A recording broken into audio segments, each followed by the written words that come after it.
Worst gift from a significant other. How about no gift? How about I forgot and I called the flower shop at 9 a.m.? How about that? Calm Down with Erin and Charissa is a production of iHeartRadio. As my mom would always say, nothing goes right when your underwear is too tight. And with that, we welcome everyone into our pregame. Paula's phrases are unbelievable. And you wonder where I get my stuff from, you know? I mean, the fact that these, I've known you for a million years. These phrases just come out every now and then. What a gal. They're poureth over. Is that what they're saying? What's it? Our cup runneth over? Yeah. As our friend Derek Jeter would say, what's in that mug right there? Not what I want it to be. The coffee from this morning, it's about to be a banquet. Hold on. Welcome everybody to the Calm Down podcast pregame. Now pregame post NFL season. I don't know. I mean, it kind of gets exciting because there's not like football centric questions. So This first one is a doozy. Off the rails. Why don't you go for it? Okay. Strangely enough, I have sort of a story for this. Okay. Anonymous, my boyfriend cheated on me with my sister. They are now together. Advice. Ew. The F? That is the show, the Christmas Family Stone. Yeah. With Sarah Jessica Parker. But wait a minute. Don't say sad. Ew. You said on the last time an anonymous question was about this, like, oh, would you ever date your brother's whatever ex? And you're like, yeah, I don't see a problem with that. I'm like, if it was the Hemsworths. All of them? Do you put a S on it for plural? All of them? Liam and Chris. Hemsworth. Well, they're worth the risk, but this is not, okay? Absolutely not. I will not say, I'll tell you later. Break up with your sister immediately. This is bad. What are you going to do? Your sister and your boyfriend are together? About? The anonymous question. First of all, no, I'm saying like, what is she talking about? What is advice? There is no advice. Just run. Like, that's my advice. From your sister? She's blood. Absolutely. She's not that close to you then if she's willing to date your boyfriend. That's Can you imagine Kendra or my sister like dating my ex? Although my sister followed my ex on social for years after the fact. So, I mean, maybe they're dating. I don't know. I would literally try to get on like Geraldo, Jerry Springer, RIP, like any of those shows to like discuss Dr. Phil. I don't know. How's that working out for you? Well, again, Paula Andrews in mind, one of our favorite lines from that show. How's that working out for you? Great. You know a Dr. Phil line? That's one of his like things when like somebody would say a crazy thing like, yeah, I cheated on my sister's boyfriend and now we're together. He'd be like, how's that working out for you? Troy? That's incredible. I love that you know a Dr. Phil phrase. I mean, I thought we only had Lombardi up our sleeves, but here we've got Dr. Phil. Okay, anonymous, just break up with your sister or tell your sister to F off. Tell your parents. Your parents should know about what's going on. I can't wait for that holiday. Keep us posted. Again, we've said this before, anonymous. We need more information and we need follow-ups because one time we got that follow-up and we loved it. We need to know how Easter goes in your house. Mm-hmm. Erin, you're going to love this one. Joy Renee, worst gift from a significant other. How about no gift? How about I forgot and I called the flower shop at 9 a.m.? How about that? You know, I was thinking of the Kelseys, how the Kelseys are getting all these ads. You know, Kylie and Jason, they are hilarious. She is hilarious. She's fantastic. We need to have her on this show. I want to hear about, you know what? This is a plea. Yep. Social media plea. Kylie, we want you on the show so bad. I want to talk to her about how she is so funny with her husband, her kids, all things. Of it. How she will not wear anything but Eagles gear. Like, that is so loyal and so sweet. Yeah. She's so Kylie, cute. Please. Not that you're not doing a million things right now and taking care of your children and whatnot, but like, she's busy. But come on the podcast. Crushing. We have questions. But yeah. The story here, Erin can get into it on the big show if she wants to. But until then, ladies and gentlemen, the worst gift I've ever gotten from a significant other. Gift. Well, normally it's me buying my own gifts. In my past, you know, my bank account was used for my own gifts. Losers. So I think that would be the worst gift. And give me my Tupperware back. And the ring that I bought for myself. La la la.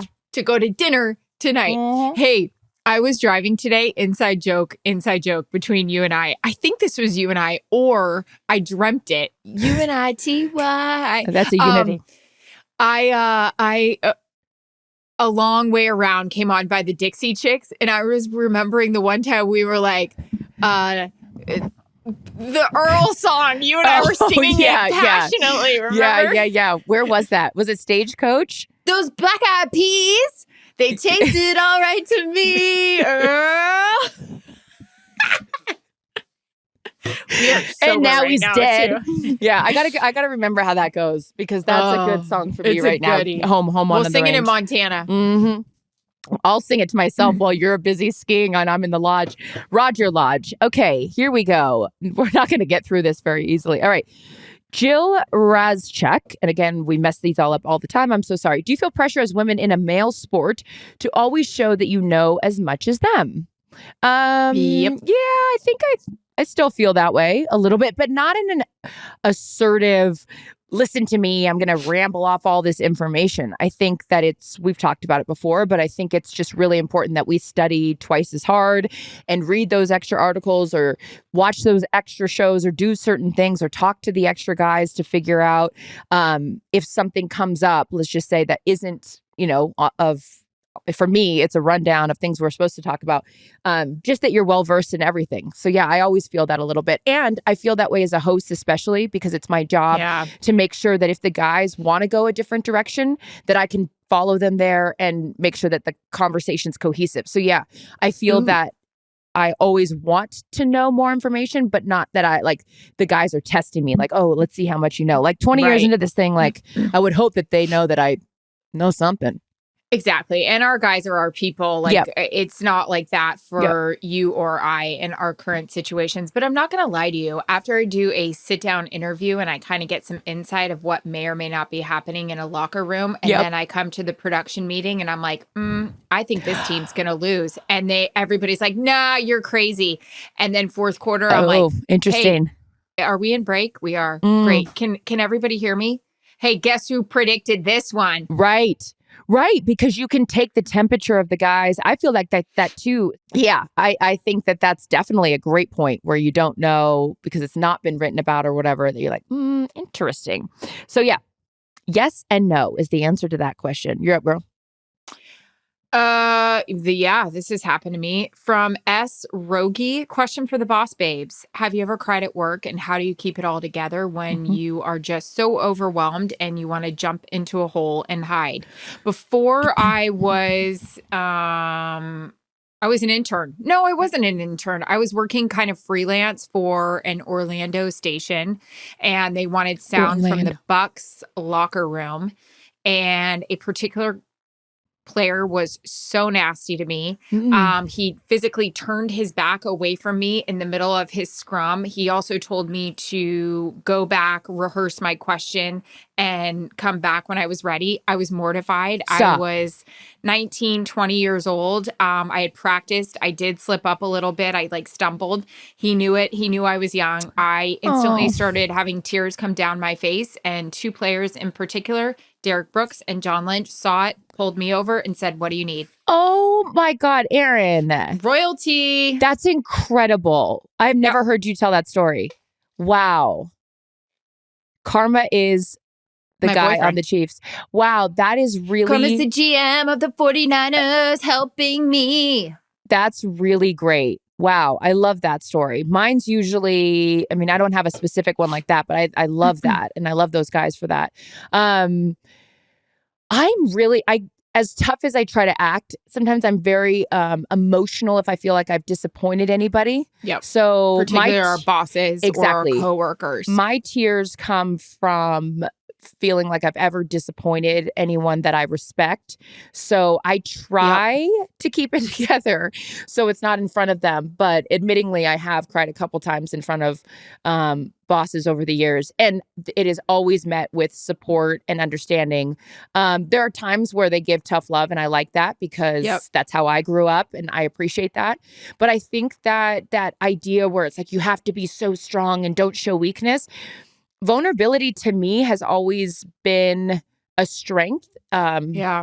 I think in people that I like people that show vulnerability. Now, look, we can't be crying all the time. So get it together. There's no crying in baseball. Like, there's a time and a place, and if you're overcome with emotion, don't feel bad about it.